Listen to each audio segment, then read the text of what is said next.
السلام علیکم ورحمۃ اللہ وبرکاتہ۔ کرناٹکا کے تمکرو علاقے کے ایک گھر سے 5 جنازے نکلے۔ ایک گھر سے مت کہیے آپ، بلکہ یہ پوری فیملی ہے، یہ ایک پورا پریوار تھا جس نے سوسائڈ کر لیا۔ یہ جو اسکرین پہ آپ 5 جنازے رکھے ہوئے دیکھ رہے ہیں نا، جس میں 3 بچے تھے اور دونوں میاں بیوی تھے، ان 5 نے سوسائڈ کر لیا۔ اور کیوں کیا؟ صرف 1.5 لاکھ روپے کی وجہ سے۔ تمکرو علاقے میں یہ رہتے تھے، مسلمان تھے، ایمان والے تھے۔ انہوں نے کسی سے 1.5 لاکھ روپے قرضہ لیا ہوگا، اپنے پڑوس میں ہی رہنے والے کسی آدمی سے۔ اب وہ قرضہ نہیں چکا پا رہے تھے، کباب کا کام کیا کرتے تھے۔ قرضہ نہ چکانے کی وجہ سے جس نے قرضہ دیا تھا وہ ان کو ٹارچر کیا کرتا تھا، دھمکیاں دیتا تھا۔ تو انہوں نے تنگ آ کر کیا کیا کہ بچوں کو تو زہر کھلایا اور خود میاں بیوی دونوں پھانسی کے پھندے پر لٹک گئے۔ اگلی صبح پتہ چلا کہ 5 نے سوسائڈ کر لیا ہے۔ 5 جنازے ان کے گھر سے نکلے۔ میرے عزیز بھائیوں، میری بہنوں، کتنے افسوس کی بات ہے کہ 1.5 لاکھ روپے کی وجہ سے، صرف کیونکہ یہ پیسہ انہوں نے سود پر لیا تھا۔ سود کو اسلام نے اسی لیے حرام قرار دیا ہے کہ سود ایک ایسی منحوس چیز ہے نا کہ اگر آدمی کے لگ جائے نا تو پھر اس سے جان چھڑانا بڑا مشکل ہو پاتا ہے۔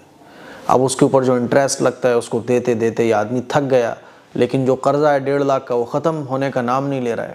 تو اس نے سوسائڈ نوٹ بھی لکھا، اور اس نے اس سوسائڈ نوٹ میں لکھا کہ ہمیں قرض دے کر اتپیڑت کیا گیا، گرہ منتری جی سے سزا دلانے کی اس نے گہار بھی لگائی اپنے سوسائڈ نوٹ میں۔ لیکن یہ بزدلانہ کام اچھا نہیں ہے۔ سوسائڈ کرنے کا مائنڈ میں آ بھی جائے نا تو یہ بھی سوچنے کی بات ہے کہ سوسائڈ کرنے کا میرے مائنڈ میں کیوں آ رہا ہے۔ سوسائڈ کسی چیز کا حل نہیں ہے۔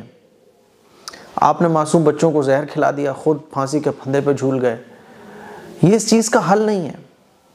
لیکن آدمی جب حد سے زیادہ ستایا جاتا ہے تو وہ اس طرح کے غلط قدم کو اٹھا لیا کرتا ہے۔ 1.5 لاکھ روپے کے لیے میرے عزیز بھائیوں، کسی کو آپ نے قرضہ دیا ہے اور وہ قرضہ ادا نہیں کر پا رہا ہے، مہلت دو اس کو۔ اللہ کے نبی صلی اللہ علیہ وسلم نے ارشاد فرمایا کہ مہلت دو۔ اور جس نے قرضہ لیا ہے اس کو اللہ کے نبی نے ارشاد فرمایا کہ قرضہ ادا کرنے کی جلدی فکر کرو۔ سود کو اسلام نے حرام قرار دیا، سود نہیں۔ سود تو آدمی چکا ہی نہیں پاتا ہے، سود دیتے دیتے تھک جاتا ہے اور قرضہ برقرار رہتا ہے۔ 1.5 لاکھ روپے کی وجہ سے 5 لوگوں کی جان چلی گئی، اور یہ پورا خاندان، پورا گھر، پوری فیملی جو تھی نا، یہ مسلم تھی۔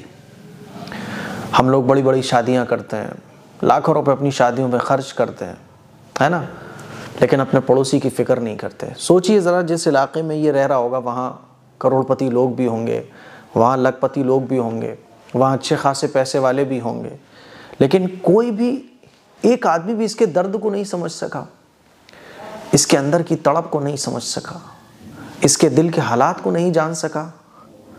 اللہ کے نبی صلی اللہ علیہ وسلم نے تو تعلیم دی کہ اپنے پڑوسی کا خیال رکھو۔